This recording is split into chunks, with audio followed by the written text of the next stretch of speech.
Hello scrapbooking friends, Melissa Ullman here, content contributor and advisor from Minnesota. Today I'm going to show you how to create 2 advanced projects using the 2022 Croptoberfest collection. So we are going to start by using the following items. We're going to use the Croptoberfest project recipe kit.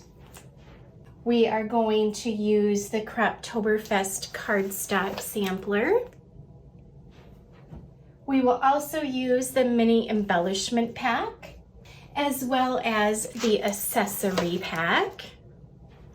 And we are going to also use the autumn leaves border punch. We will use the mirrored ovals recipe template,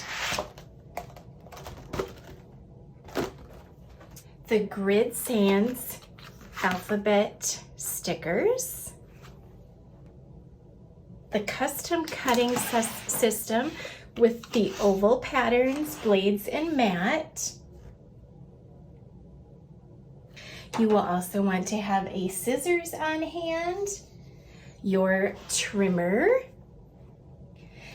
a navy fine tip pen. You'll want foam squares. Of course you want foam squares.